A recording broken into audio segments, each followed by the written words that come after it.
గులాబీ జెండాను ప్రజలు గుండెలకు హత్తుకున్నారని మాజీ మంత్రి సింగిరెడ్డి నిరంజన్ రెడ్డి ధీమా వ్యక్తం చేశారు. మాజీ మంత్రి నిరంజన్ రెడ్డి మాట్లాడుతూ సకాలంలో స్థానిక సంస్థల ఎన్నికలు నిర్వహించలేకపోవడం ప్రభుత్వ అసమర్థత అని మాజీ మంత్రి సింగిరెడ్డి నిరంజన్ రెడ్డి అన్నారు. ప్రభుత్వం పంచాయతీ ఎన్నికలు ఆలస్యం చేయడం వల్ల గ్రామ పంచాయతీలు నిర్వీర్యమైనాయని, ప్రభుత్వ పనితీరు బాగుంటే ప్రజలు బ్రహ్మరథం పడతారని, కానీ ప్రజలు ప్రభుత్వం పట్ల తీవ్ర అసహనం, అసంతృప్తి వ్యక్తం చేస్తూ ఓటు ద్వారా కాంగ్రెస్ ప్రభుత్వానికి బుద్ధి చెప్పారని నిరంజన్ రెడ్డి విమర్శించారు.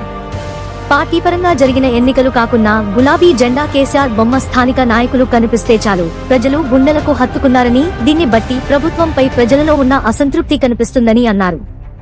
బీఆర్ఎస్ అభ్యర్థులకు ప్రజలు ఇచ్చిన మద్దతు చూస్తుంటే ఈ ప్రభుత్వం పతనం అంచులో ఉందని అర్థమవుతుందని, అందుకే బీఆర్ఎస్ విజయ దుందుభి మోగించింది అని అన్నారు. అధికార పార్టీ ఎన్ని అరాచకాలకు, దౌర్జన్యాలకు, ప్రలోభాలకు, మాయమాటలకు పాల్పడిన ప్రజలు స్పష్టమైన తీర్పు ఇచ్చారని నిరంజన్ రెడ్డి అన్నారు. బీఆర్ఎస్ ఎక్కడుంది, పార్టీని బొందపెట్టినం అన్నవాళ్లకు ఈ విజయం చెంపపెట్టులాంటుందని ఆయన ఘాటుగా విమర్శించారు. ఈ విజయం రేవంత్ అహంకారానికి గుణపాఠం అని, ఇంతటి విజయాన్ని ఇచ్చిన ప్రజలకు, కృషి చేసిన నాయకులకు, కార్యకర్తలకు శుభాకాంక్షలు, ధన్యవాదాలు అని మాజీ మంత్రి నిరంజన్ రెడ్డి అన్నారు.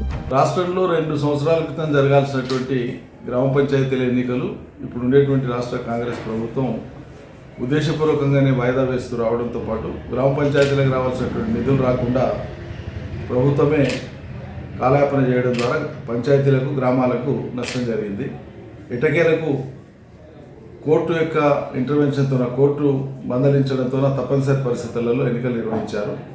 సరే, పార్టీ రహిత ఎన్నికలే అయినప్పటికీ కూడాను ఆయా రాజకీయ పార్టీలే అభ్యర్థుల్ని బలపరిచి, మద్దతిచ్చి, రంగంలో దించి ప్రత్యక్షంగా రాజకీయ పార్టీలే ప్రచారం చేయడం, దాంతోపాటు సాక్షాత్తు ముఖ్యమంత్రి ఆయా జిల్లాల పర్యటన గ్రామ పంచాయతీ ఎన్నికల సందర్భంలోనే నిబంధనలకు విరుద్ధంగా పెట్టుకొని ఆయా జిల్లాలు పర్యటించి ప్రజలకు అప్పీల్ చేయడం, సర్పంచ్ని గెలిపించడమని ఇదంతా మనం చూసినాం.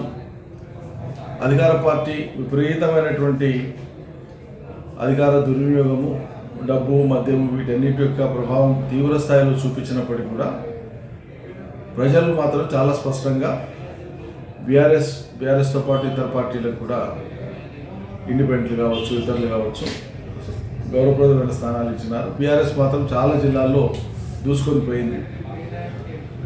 పెద్ద పెద్ద గ్రామ పంచాయతీలను కూడా పెద్ద మెజార్టీలతో గెలిపించినారు ప్రజలు. కేసీఆర్ గుర్తు, కారు గుర్తు లేకపోయినా గులాబీ కండువా కనిపిస్తే ప్రచారంలో కేసీఆర్ పేరు, స్థానికంగా ఉండే బీఆర్ఎస్ పార్టీ నాయకుల పేర్లు వినిపిస్తే చాలు ప్రజలు బీఆర్ఎస్ బలపరిచినటువంటి అభ్యర్థులకే ఓటేసి గెలిపించినారు. మొదటి విడత, 2వ విడత, 3వ విడతల్లో కూడా రాష్ట్ర వ్యాప్తంగా ఇదే తీరు కొనసాగింది.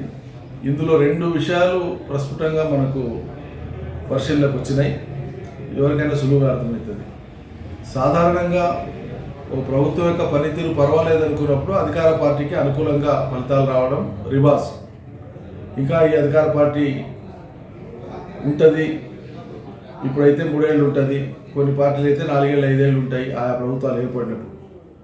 ఇప్పుడైతే 3 ఏళ్ళు ఉంది, ఇంకా అధికార పార్టీ చూద్దామనేటువంటి ధోరణి ఉంటుంది ప్రజలకు. కానీ మొదటిసారి అధికారంలో ఉండేటువంటి కాంగ్రెస్ రేవంత్ సర్కారు తీవ్రమైనటువంటి ప్రజా వ్యతిరేకతను మూటగట్టుకొని ఉన్నారు.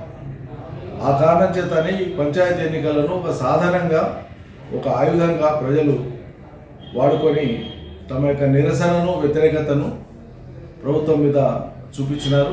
అందుకే ప్రత్యామ్నాయంగా బీఆర్ఎస్కు బ్రహ్మరథం పట్టినారు.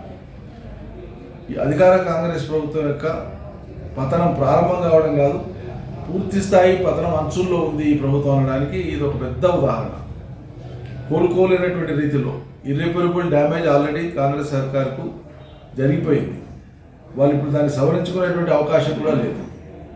అలివిగానటువంటి హామీలు ఇచ్చి, ఆచరణ సాధ్యంగానటువంటి హామీలు ఇచ్చి ప్రజల యొక్క ఆశలతో వాళ్ళు చెలగాటమాడారు, వాళ్ళ జీవితాలతో చెలగాటమాడారు. అందుకే ప్రజలు మామూలుగా ప్రభుత్వం మీద కోపము, వ్యతిరేకతను, నిరసనను ఉండడం వేరు, కానీ ఈ ప్రభుత్వం మీద చాలా ఏయాభావం ఉన్నది, చాలా కసి ఉన్నది. ఇది చాలా స్పష్టంగా కనిపిస్తున్నది. కాబట్టి రాబోయేటువంటి రోజులలో ఎప్పుడు సాధారణ ఎన్నికలు జరిగినా సరే కాంగ్రెస్ రాష్ట్రంలో తుడిచిపెట్టుకుపోవడం ఖాయం. సింగిల్ డిజిట్కు లోబడే ఫలితాలు ఉంటాయి కాంగ్రెస్ భవిష్యత్తులో. ఇది 100% జరిగేటువంటి పరిణామమే. ప్రజల మనోభావాలు, ప్రజల యొక్క ఆలోచన సరళి చాలా స్పష్టంగా ఉంది. ప్రజల అభిప్రాయం చాలా బలంగా గూడు కట్టుకొని ఉంది. బీఆర్ఎస్ ఇంకేడు ఉంది, రథమైపోయింది, లేకుంటే అది పొందబెట్టేసినాం, ఇటువంటి చాలా చీప్ అండ్ స్థాయికి తగనటువంటి మాటలు మాట్లాడినటువంటి వాళ్ళందరికీ కూడా ఇదో పెద్ద గుణపాఠం.